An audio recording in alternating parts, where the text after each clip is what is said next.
Welcome to Bibletheory Podcast, hosted by the Chicano Knox. Finally, a podcast about the church, for the church. Bibletheory is for the streets, homie. This ain't your Boy Scout, choir boy type of podcast. This is for the vato locos who have been saved by the blood of Christ, homie. Coming straight out of Geneva, ¿Dónde están mis soldados reformados? Bienvenido a la Teoría de la Biblia podcast con El Chicano Knox. You are now entering into the reformed state of mind, homie, where we study ecclesiology and take it to the streets, homie. Coming from that five solas, coming from that reformed underground railroad, homie. Coming from that West 1646, ese.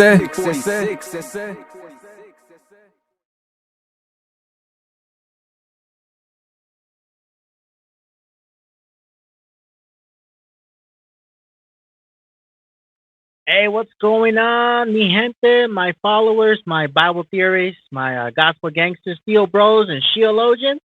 I see you. Thank you so much for your support. It's been a thrill, going through this process with you of learning, growing, and discovering, sharing all these things with you.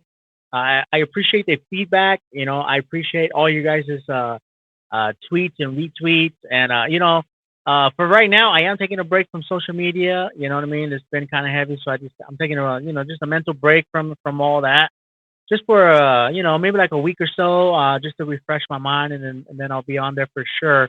But make sure you're subscribed to Bible Theory on YouTube to get a free book. By the way, at the end of the month, I'll announce that winner. But anyways, I want to give a shout out to those listening to me out there, and I found out there's people out there in Kenya and listening to me way down there. So shouts out to all my people out there in Kenya, downloading the podcast on Spotify or whatever. Let me know what app you're using. And if you would please give me a 5-star rating on that app. That'd be a blessing. Anyways, all right. With me today, I do have a special guest with me. And I have church planter and author, evangelist, if I could just throw that in there as well, Ryan Denton. Ryan, why don't you introduce yourself, tell people who you are, and a little bit about yourself? Yeah, man. Yeah, it's a blessing to be on here at last. I live in Texas. I'm the organizing pastor, church planter for two churches here one in Lubbock. Sorry, man, I got like the strobe light going on. One in Lubbock, Texas, and one in New Mexico. And so they're an hour and a half apart. And so early morning Sunday, we have the service here in Lubbock. I don't know what's up with this light, dude. Wow. Look at this. This is never done. Yeah, so and they're an hour and a half away, these church plants. And so one's early morning Sunday and the other one's in the afternoon. And so we started that about a year and a half ago. And before that, though, I was primarily doing open air ministry and evangelism, like on college campuses, abortion clinics, preaching the gospel in the open air, street corners, sporting events, things like that. And I still do that. And I'm probably more at home doing that than anything else still. And by God's grace, have written a few books, and hopefully that's been a blessing. And even if it's not, I've enjoyed writing it anyways and putting it out there. And I'm always like, I'm certainly, when it comes to all of this stuff, but especially writing, it's not like you at least me do it to become popular or famous or something like that, because the areas that I write on, they're so niche. You're not going to get a lot of people reading those books, and I understand that. But for those who are interested in reformed evangelism and just taking your theology and applying it in a way as it pertains to bring the gospel to people, I'm like, hey, if it blesses a few people in that way, then praise be to God. But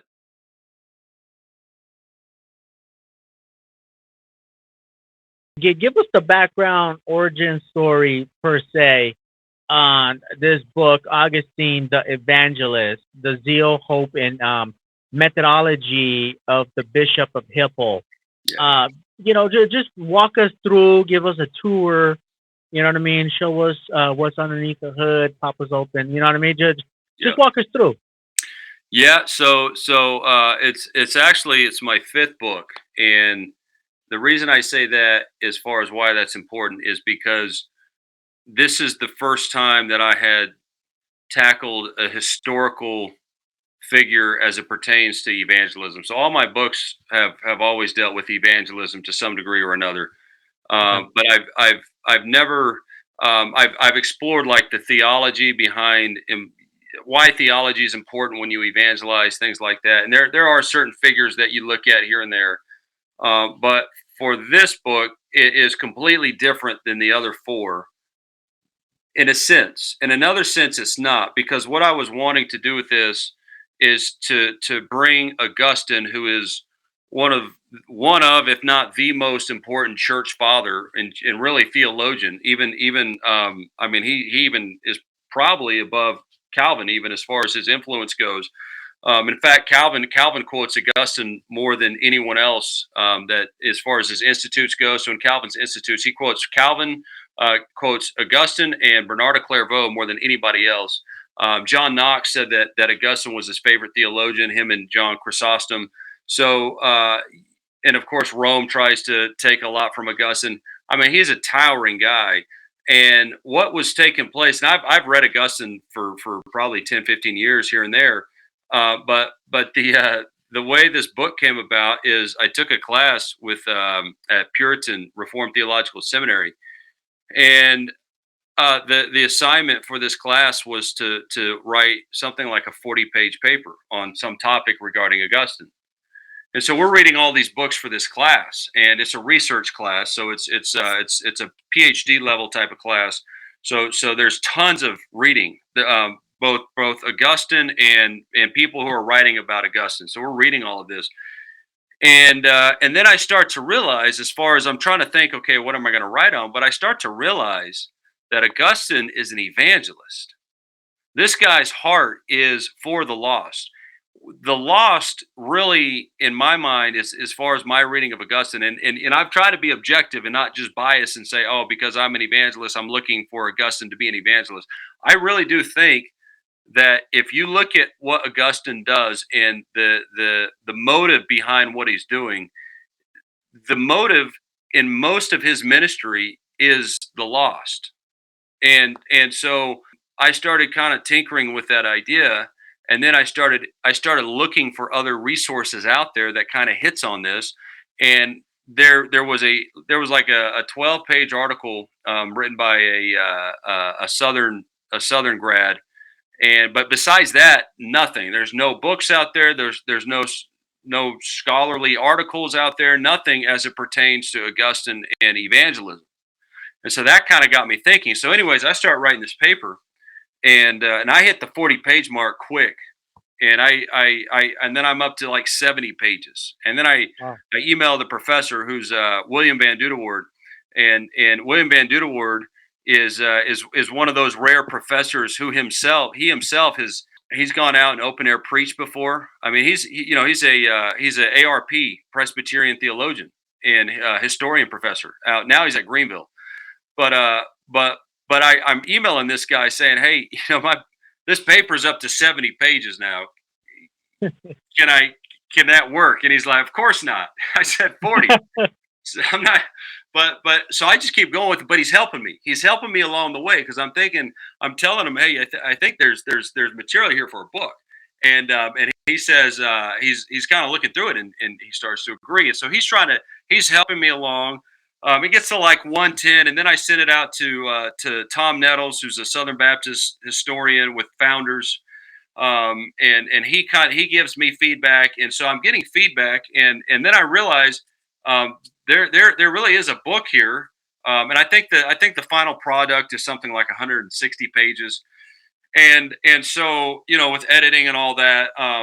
Long story short, I found a publisher. They put it out. I think it was a year ago, like yesterday, when it actually came out. And so it was probably strangely enough, the easiest book, kind of like what you're saying as far as writing books go. I mean, some of them are just a real pain in the neck. This one it just happened in a very short amount of time. And because there was nothing else out there on Augustine as an event. I mean, you can find Augustine literature on anything. I mean, every single topic under the sun, people have written on. But when it comes to evangelism, nobody's touched it. And that doesn't surprise me, because evangelism, like, think about conferences. You know, you have these big conferences and they do it on every topic under the sun, but it's very rare you'll hear something on evangelism or missions or something like that. And but yeah, long story short, here we are. So yeah, man. That's a great origin story in terms of the discovery of learning something, I guess, or rediscovering, right? Something that was there that I guess no one really like looked into as much. Yeah.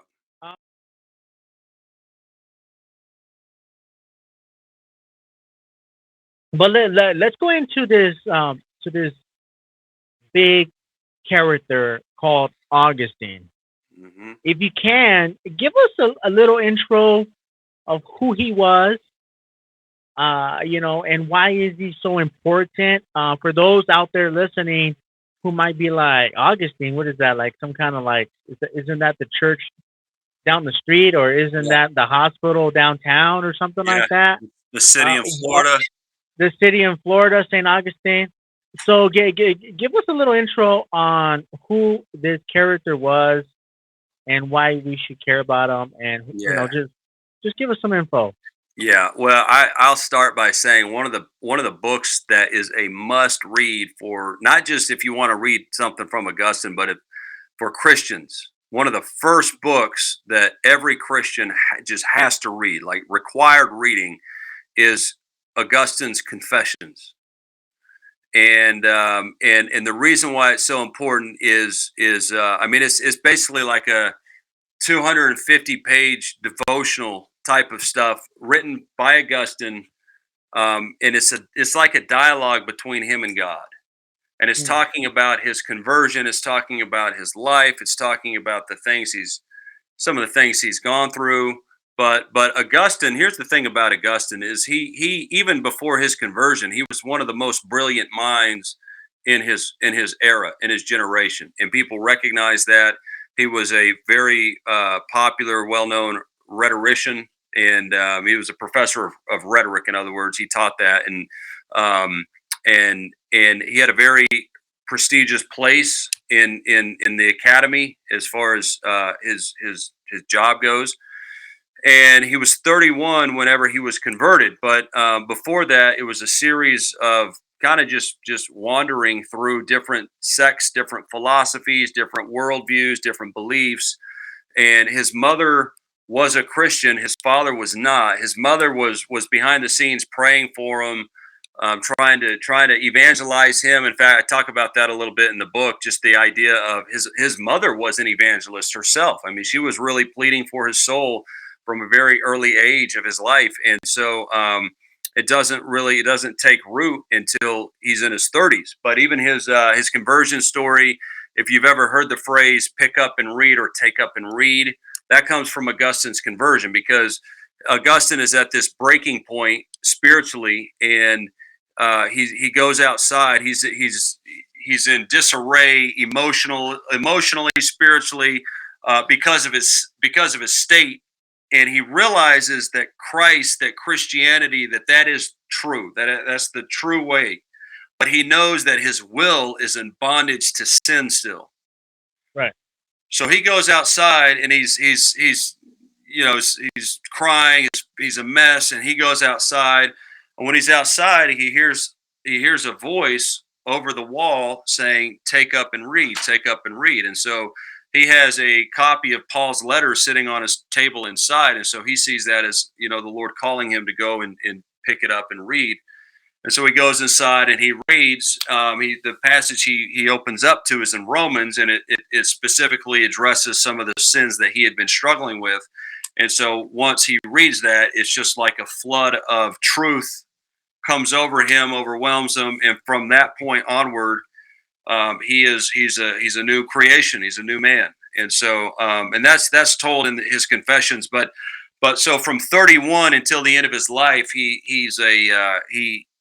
is entirely devoted to the church, and he tries to be a monk at first and kind of hide out with his friends out in the middle of nowhere, just talking about the things of God. But he comes back into town, and there's a pastor there who's wanting to retire. So they basically grab him and force him into the ministry, and that's he spends the rest of his life as a bishop, which is basically like a pastor, but he's certainly a theologian. So B.B. Warfield about Augustine said, so if you look at the Reformation, and this is just to give you some insight on how mammoth this guy is. B.B. Warfield said that the Reformation was a battle between Augustine's doctrine of the church and Augustine's doctrine of salvation. And so that's because Augustine, like anybody else, has certain really Augustine has remarkable traits, remarkable attributes, and things that help the church, especially when it comes to the doctrine of man, the doctrine of sin, total depravity, election, things like that. But he also has some inconsistencies that Rome will pick up on, the Roman Catholic Church, and they'll try to claim as theirs. So they'll say, "Hey, Augustine's ours." The Reformers and the Protestants, we say, "No, Augustine's ours," and we're both right. But he's just huge. Here's one of his. This is called The City of God, and it's a huge work. This right here, but this is probably his second most famous work behind Confessions. In The City of God, what he does is he systematically, and in a way, and I'm sure you've done some talk on precept and apologetics and stuff, but Augustine is doing that in that book, because he goes and he attacks Rome and the Roman pantheon and the Roman religion and the Greek religion. And he does so by giving an internal critique of those religions and demonstrating the inconsistency of those religions. And then he follows that up with showing the consistency of Christianity and the claims of Christianity. So, and then in between, he's got, there's somebody that says he wrote so much that it's impossible to read everything that he actually wrote. And I could go on, but he's got letters, he's got sermons, and all of them are phenomenal. All of it's good stuff. Wow, yeah, definitely. I'm working my way through The City of God still. I read the Confessions. Really powerful stuff. Nice. Absolutely. When I think about evangelism, I think we mentioned this in the beginning of it. It kind of feels like you made a recovery / discovery of something.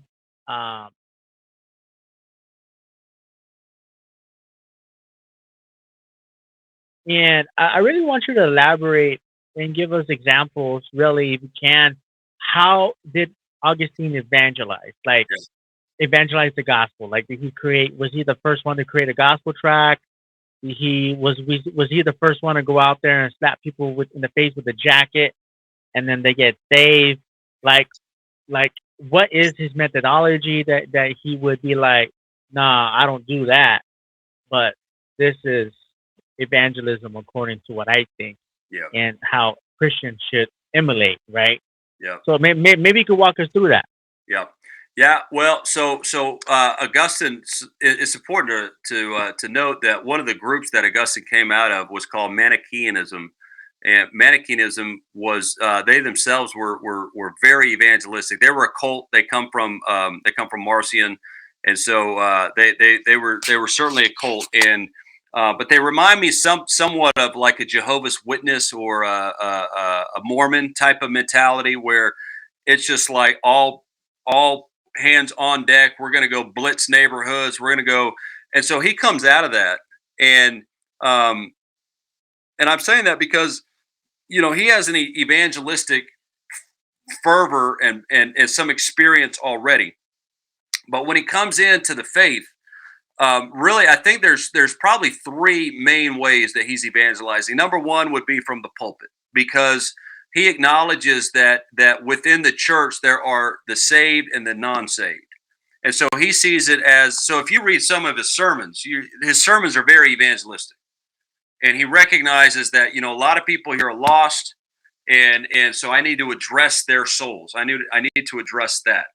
Number two, though, would definitely be his writings. And so that's kind of like what we're saying with the City of God. The City of God is an evangelistic tract. It's an evangelistic book. It's a work that's written for people who are pagan. And he's trying to expose that, hey, you as a pagan have a deficient religion, and you need to realize that this is the true religion, Christianity. And of course, there's some apologetic in there, anyways, just because people are trying to pin Christians and Christianity for the reason why the Roman Empire is collapsing, and so he's defending the faith in that way. But his writings, he's writing letters. It's really cool when you start going through his letters. He'll get letters from people who are lost. From a lot of times they're like they're officials, they're people high up in government, and they're writing him about certain things regarding the faith, and he's responding to them with letters. And so it's kind of like our form of social media in a sense. He would be, I have no doubt, he would be interacting with people, maybe emails, social media, through the medium of just exchanging words and letters and however you can, text messages to people who are lost. And so he's definitely doing a lot of that. And then the third thing is it gets a little tricky, because so sometimes Augustine gets a bad rap, including among certain Protestants, because of his interaction with he. So if you remember the Roman Catholics in the Inquisition, when they're going around and they're basically forcing people to be converted, Augustine is not a proponent of that type of evangelism. However, the way that he treats both the Donatists and the Pelagians is somewhat harsh as far as coercion goes. And I'm saying that because, again, it's not to say everything Augustine did is just great. Augustine was tolerant towards those who were not Christians in the beginning. He was more tolerant. As time went on, what he realized, and this is why I'm categorizing this under evangelism, what he realized is that if there is a certain amount of persecution, now not murder, he was never okay with people being murdered or tortured or things like that, but if there is a certain amount of persecution, or let's say heavy-handed persuasion against enemies of Christianity, what he started seeing is that people do come to Christianity because they don't want to be persecuted. And so he seems to justify some of that. Now, not in the sense of the Inquisition. People try to tie Augustine with the Inquisition, and they're inaccurate for doing so. Augustine was never on board with something like that. But you do see some of the seeds are planted there. And so that's another way that Augustine is looking at times at evangelism. And again, I think his motives are genuine. That he's genuinely trying to see souls converted. But of course, we look at it now, especially in our very, where tolerance is like it's like the unpardonable sin to not be tolerant. And so Augustine, that's not his age. That's what we have to remember. Augustine does not live in 2022 United States. He lives in a world where this is normal. This is normal. It's not like what Augustine's doing is weird. That's normal. And so Augustine sees that as an opportunity to bring people into the faith.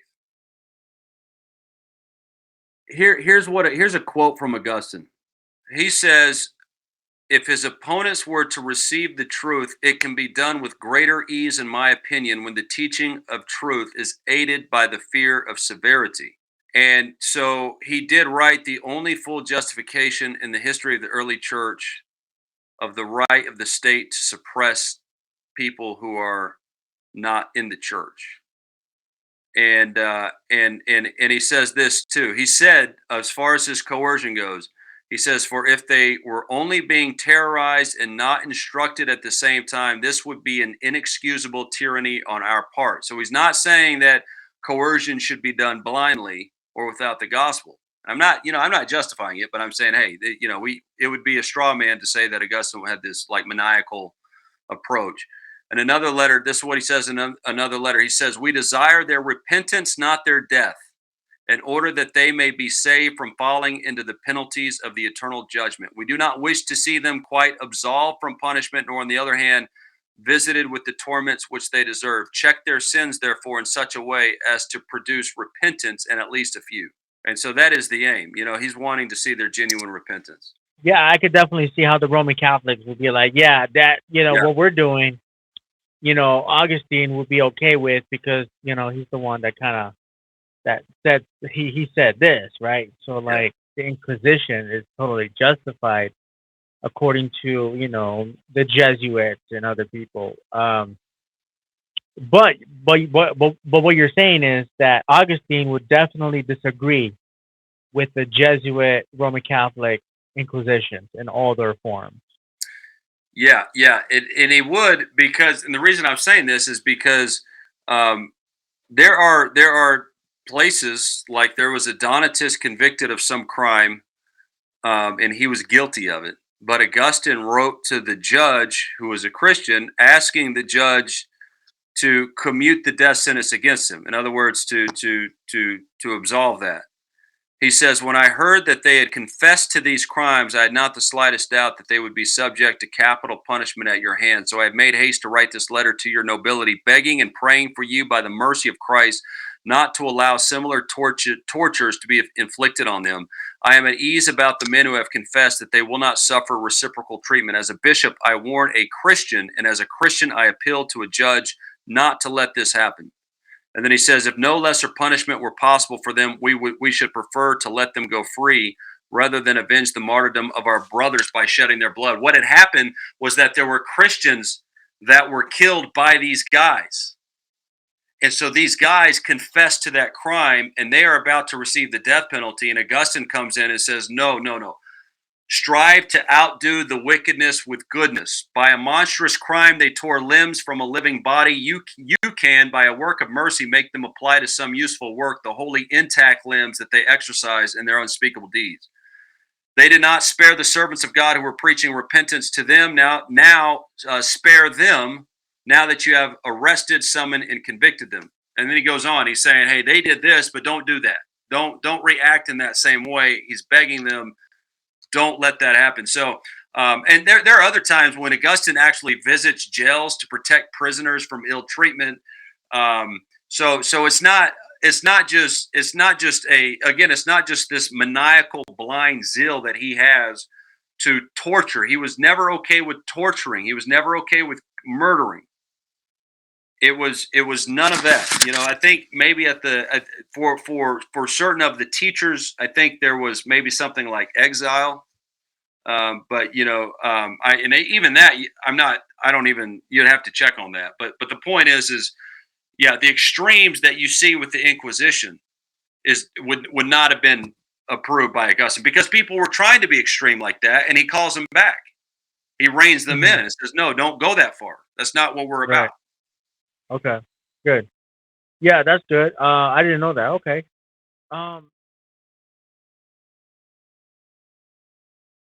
Can you just give us an introduction to what is evangelism? Like, what is it, and how would you define it, and what makes Reform evangelism different from, I don't know, generic and basic evangelism, right? You bet. Yeah, you bet. So evangelism. And I think like maybe 3 of my books deal with this question. So when I first started writing books about evangelism, the reason I started writing them was because of the misnomers regarding evangelism and the bad definitions that are out there. And so certain Arminians, a guy named, I think it's Darius Salter, Ralph Winter, I think, is another one. But they define evangelism in terms of its results, in terms of the salvations it brings. You can think of this like you define evangelism, or let's say even a church, like what's a healthy church, or what's a good model for a church. They would say it's something like those which bring in most people. Evangelism is that which brings about most conversions. That's how they would define it. And so when you're actually looking at, okay, well, first of all, how do the scriptures define it?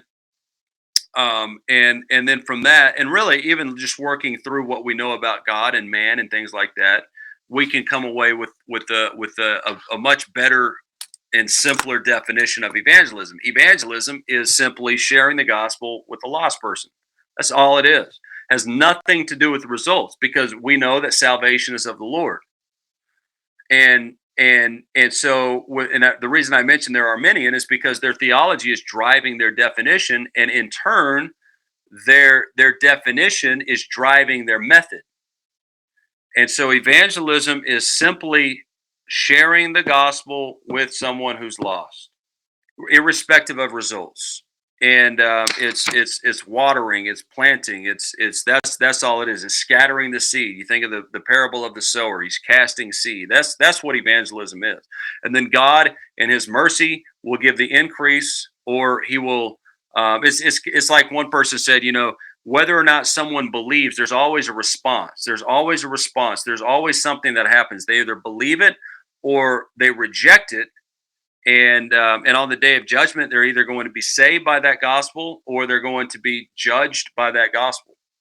And so there's always response. There's another saying that every time you evangelize, you bring someone to Christ. You lead someone to Christ every single time. So if someone says, how often do you lead someone to Christ? Well, every single time I share Christ. Why? Because you're leading them to Christ. Whether or not they're saved is up to God. And we call them to be saved.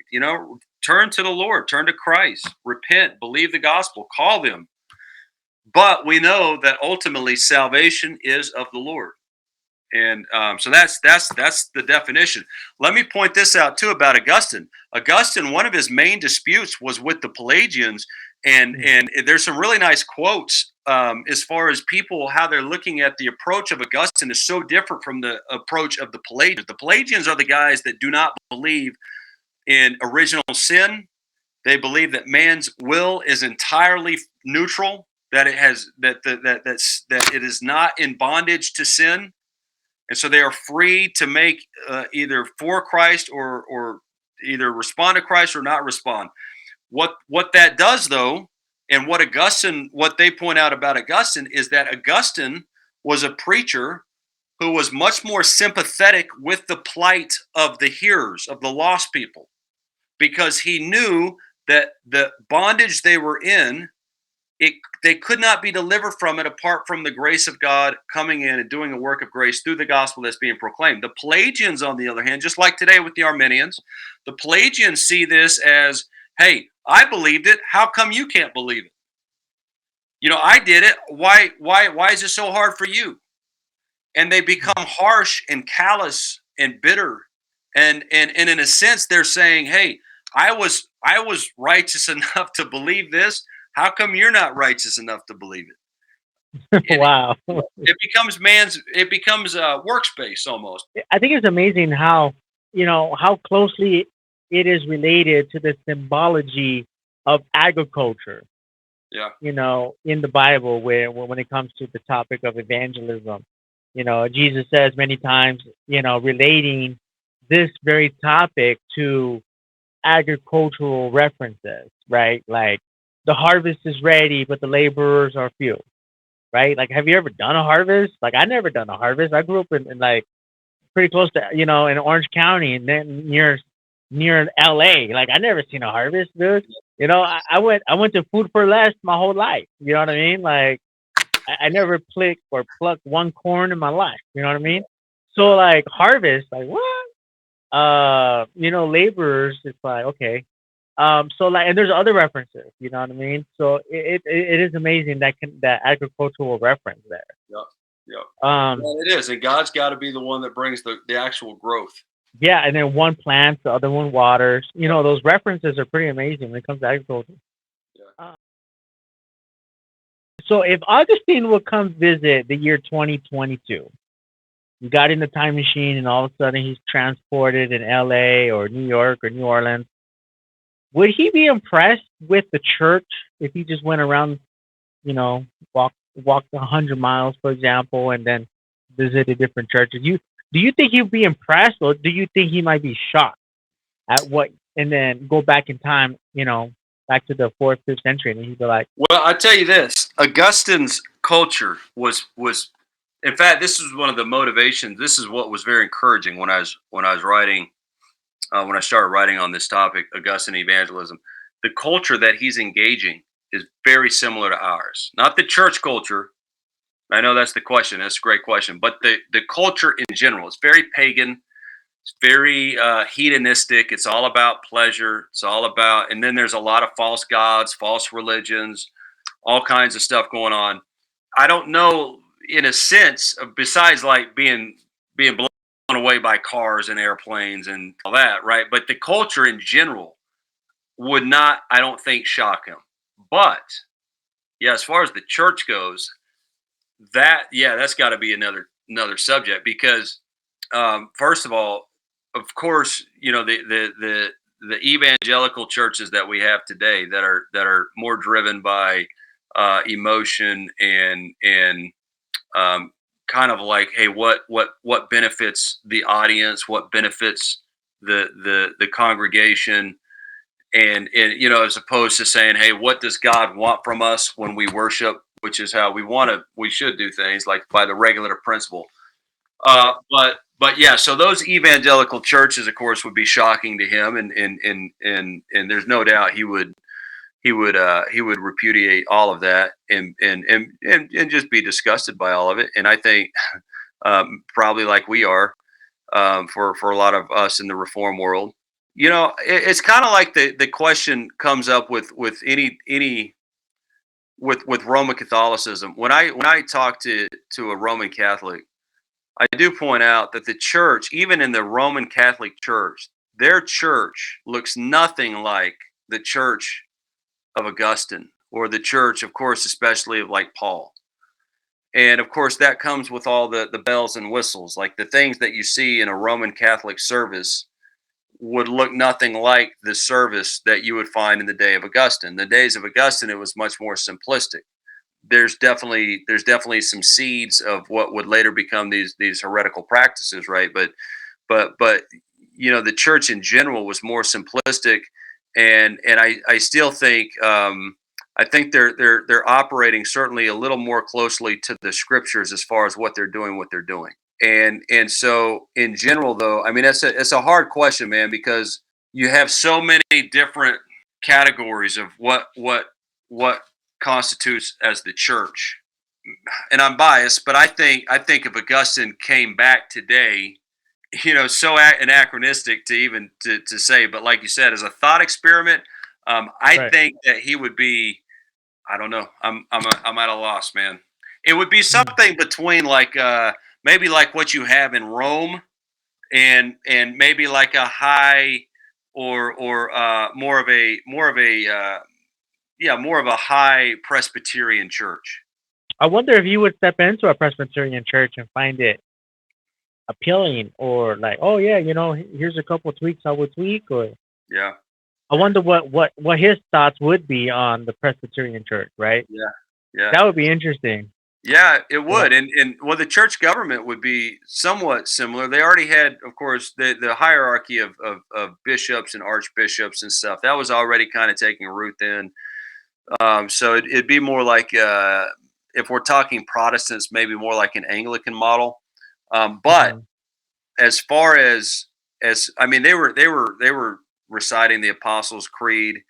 They were, as far as, if have you noticed, by the way, like in the early church and even in the churches of the Reformation, singing, you know, at most you have like one song, usually from the Psalter, maybe a hymn. um, Mhm. I think Jerome wrote hymns, some other guys wrote hymns in his day, but yeah, I don't know, that's a really good question. Yeah, it's just a thought process, thought experiment, Yeah. just to see what he might think. Uh, how was evangelism done in Augustine time, I right? think Like, yes, yes, yes. I know for certain, man, that early church, it was similar to how we do evangelism today, biblically, as far as it was not. So, it's like I mentioned from the pulpit, like I okay, mentioned, letters, books, but hmm, there was, most people being brought in. In fact, there's good books that'll show you in the early church, most people who were being brought into the church were brought in by everyday normal lay Christians who were not ministers, or they weren't church planners. They were Christians who are out in their everyday environment. They're sharing the faith, and people are being converted that way more often than any other way. wow, And so, wow, yeah, they evangelize like we do, and at times they were persecuted for it. In certain pockets of that culture, you're going to be persecuted more heavily than others. You could lose your job. You were certainly looked down upon. This was not a Christian. We sometimes think of that era because it's post Constantine. Constantine comes to reign in like 312, right, and it's true that Christianity, although it's no longer officially persecuted, here and there it will be, but by and large it's not. But it's not a Christian empire, and that there's statistically, I'm speaking statistically, it's most people are still very much pagan. That's why Augustine writes the City of God, because Christians hmm, are being looked upon by the pagans. That's why when Augustine's converted, guess what happens? He has to stop teaching. This yeah, is when he gets converted. I don't know what year, maybe like 373, 360, somewhere around then. But this is 30 years after Constantine comes into power, and yeah, yet you're still not allowed to be a teacher if you're a Christian. If you're a Christian, you can't teach. But it mm, goes to show that they're still sharing their faith despite the persecution. And in spite of the persecution, by sharing their faith, people come into the faith, and the church grows. yeah. I think it's amazing how God used the laity, the people at the bottom, to grow the bottom up. You know what I So mean? important. So important. Why aren't there more evangelists or evangelism going on in the United States? Hmm. Man, that's a question I've tried to figure out myself. I Yeah, think one is part of the problem is nominal Christianity, where it's a Christianity where you don't suffer much, you don't take risks, you're not called to take risks, you don't have to. It's a cozy, comfortable Christianity. The thing about evangelism is, even for me, I mean, I evangelize, all the time, but it's still hard, and yeah. and it's I uncomfortable. I I seen some of your videos, and that's a very uncomfortable situation Yeah. for So anybody. You know what I mean? For right. anybody. And There's a lot of garage fathers out there who are like, man, I don't want to be in people's faces or converting the masses, or like, I don't want to shove religion down people's throats, or I'm not really religious, but yeah, I have a respect for God or something like that. So I've heard plenty of times those, I call them Bass Pro Christian excuses. 'Cause if you take a stroll to your local Bass Pro shop and you're buying a fishing rod, and you just talk to someone, hey man, how you doing? Hey, aren't you what's going on over here, man? Like, I thought you were a church guy. You know what I mean? Like, didn't you go to so and so Lutheran church over there? And it's like, yeah, well, I'm friendly with God, but I don't want to be like Yeah, converting people. You know what I mean? I'm not into that. So it's like, but you go to a Lutheran church. I'm sure Luther would be yeah, encourage you right now to to go to your next Sunday school. Actually, yeah, yeah. uh, but Well, yeah, and that on that same note, I think part of that is, like, you alluded to Luther. Part of this is theology. If you look at how most people think evangelism's done today, just like you mentioned, the notion is, hey, I'm going to evangelize people based on my lifestyle. Well, that's not biblical. I'm sorry. I mean, it's good that our lifestyle should be consistent with the gospel that we preach, but your lifestyle is not what converts people.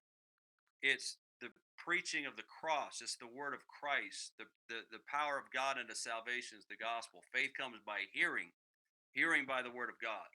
That's what converts people, not your lifestyle, not your smile, not how. I mean, that's just the fact. And I think people have that mentality that, like you mentioned, we can't shove religion down people's throats. Well, I'm sorry, that's exactly what Christ is doing. That's exactly what Paul's doing. That's exactly what the disciples are doing. That's exactly what everybody who's ever been a Christian does. That's what you do, because you know that if you don't do that, they're not going to be saved. But I love them enough to do that anyways.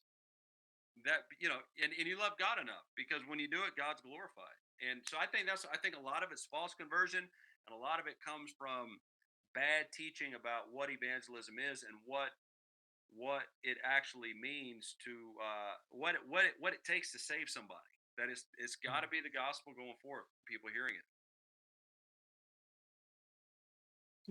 You have to take it to the local church and ask them the question: how can a local pastor or even a local congregation encourage a culture of evangelism?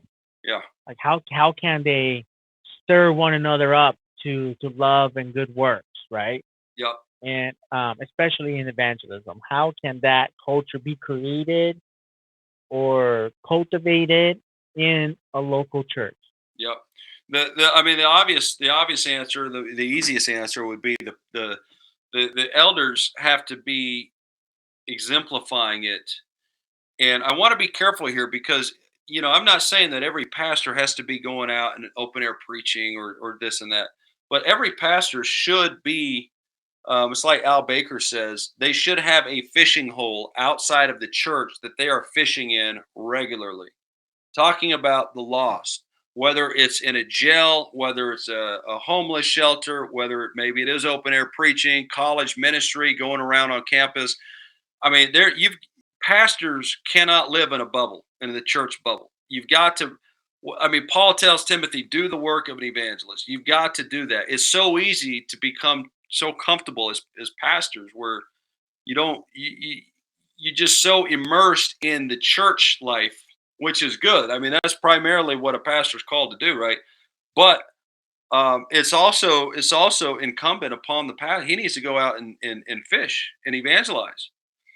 That the reason I'm saying that is one of the things that will help a church is because a lot of evangelism is caught, not taught. It's something that is infectious. You see others doing it. You see leaders doing it. Also, I think what helps too in the church is the leadership in the church praying for those who are more evangelistic, openly, publicly, praying for that ministry, praying for the ministries, encouraging people. I mean, every church has evangelists in them. The problem is that a lot of churches squash that. They say, that's not something we really want to get involved in. And now sometimes maybe that's legitimate, right? But most of the time it's not. Most of the time it's, well, that's not something that we came up with, so we're not really okay with that. So why don't you just, either don't do it, or if you do it, don't let us know about it, and we'll just kind of keep it on the side. And there's various reasons for that. Evangelism's messy, man. Evangelism is going to get your church into trouble a lot of times. I mean, I can't even we all have stories. The more you evangelize, the more you have stories of how messy it can get. It does. It's messy. You're out there. Evangelism is the only ministry. Think of this. So if evangelism, if it's illegal to meet in church, to go to worship, if that becomes illegal, we are still called to do that and obligated to do it. But we can do it underground where the enemy doesn't know about it. When it comes to evangelism, if a culture tells you, hey, it's illegal not to evangelize, don't do it. Well, guess what? We have a mandate to evangelize anyways, and you can't evangelize underground. Now, you can do it privately, you can do it one-on-one, but what I'm saying is that evangelism requires us to go to the enemy and tell them about the gospel in hopes that they go from being an enemy to a lover of God. But if they don't, guess who's going to get in trouble for that? We are. Because they're going to turn. Yeah. They're going to, and so I think that's what keeps a lot of churches from getting their hands messy in this, because, hey man, it's messy. and you might get some bad ratings on your church website when the lost come and blitz your church, because they're like, hey, these are the guys that evangelize. These are the guys that like come and actually shove the gospel down our throats. And I'll tell you right now, we need to be respectful, of course, right? We need to be compassionate and patient and loving with the lost. But dude, the fact remains that the preaching the gospel is foolish to those who are perishing, and it's an aroma of death. Yeah, it's a very messy thing. It's a very risky thing. You have to go out there and do it. If you're out there, you're in the hands of God. You're walking by faith, not by sight. Yeah. It's definitely a faith-based activity in general, from my experience. And that's why, back to your question, that's why the church, if they're behind the guys that are evangelizing and praying for them and encouraging them, that's going to build a culture of evangelism in the church, where you're praying for it. Because think about it, you got guys doing it, you're praying for it publicly, you got a pastor doing it, pastors doing it every now and then to the extent that they're able, and they have these fishing holes. And of course in the sermons, bringing that through in the sermons as you have the opportunity to apply things and say, hey, this is there's always material in not every sermon maybe, but in a lot of sermons, right, to express the fact, hey, look at this, look at what's going on right here. This is evangelism, this is the importance of it, this is the fruit of it, whatever that looks like.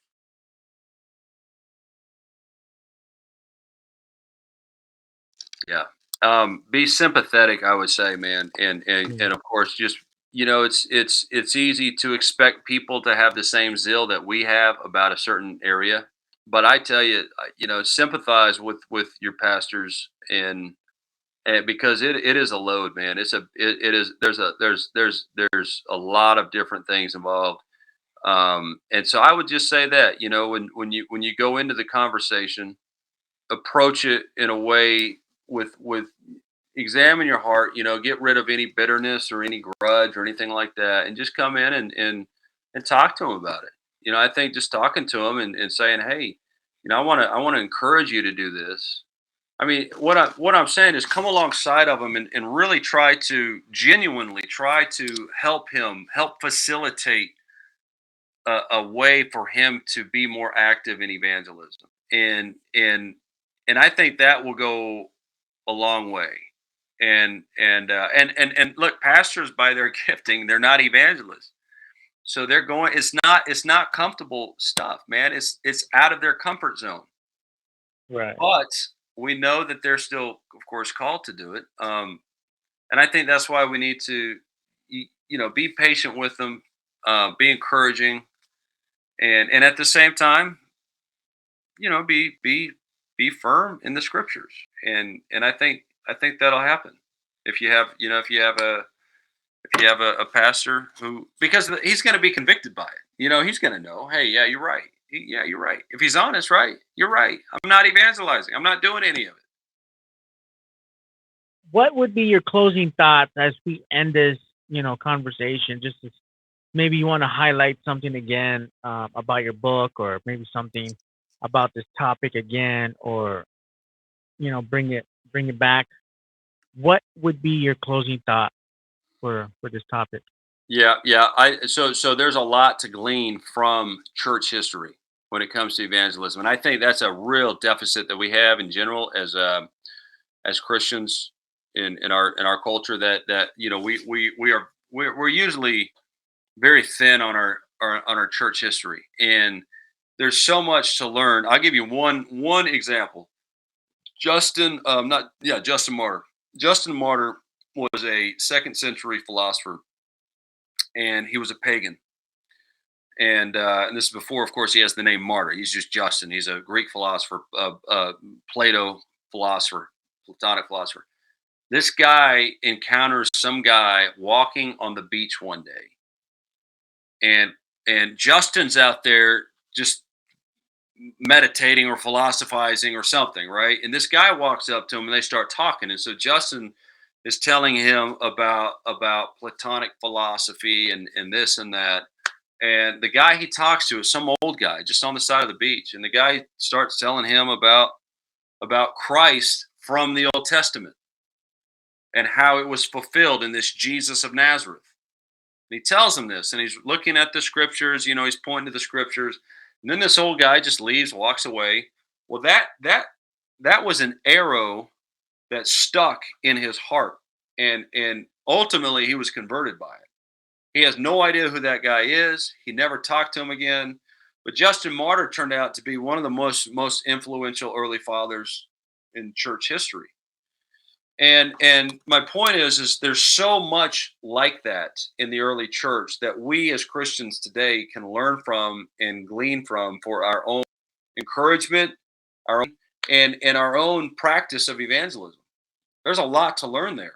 And so I would say check that out. And Augustine is bar none the best place to look, because again, I think everything he did was evangelistic in a sense, more or less.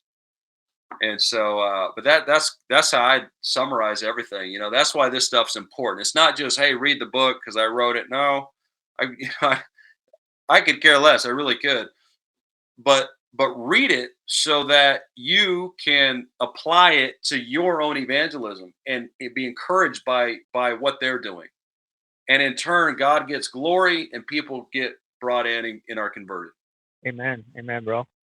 Let's go ahead and close it out. But until next time, bro, thank you for coming on. And if you're listening for the first time, don't forget to hit that like button, little bell for notifications. Ryan, where can people buy the book, and where can people find you? Go to Twitter. Texas Preacher on Twitter is my handle. Texas Preacher. The book is on Amazon. I would say just go to Amazon, buy the book. It's I don't know what the latest price on the book is, but I don't think I think it's affordable. I don't think they jack prices up too much. Nice. But yeah, so I think Amazon is probably the easiest place to find it. All right, guys. Go on Amazon, prime it, and then get it within a day or two, and you'll be reading this awesome book. It's on my to-do list. I got to get it too, so I appreciate the encouragement, man. Hey, thank you for the words. Thank you for the book. Yes. We'll go ahead and end this. Until next time, guys. God bless you. God bless. Thank you for listening to Bible Theory. Don't forget to share this with your homies. Support Bible Theory on Patreon. Follow me on Twitter at The Chicano Knox. Like and subscribe to Bible Theory on Spotify, iTunes, Google Podcast, iHeartRadio, and more. Gracias por escuchar Bible Theory. No olvides a compartir esto con tus homies. Apoya Bible Theory and Patreon. Sígame en Twitter and The Chicano Knox. Dame un like y suscríbete a Bible Theory en Spotify, iTunes, Google Podcast, iHeartRadio y más.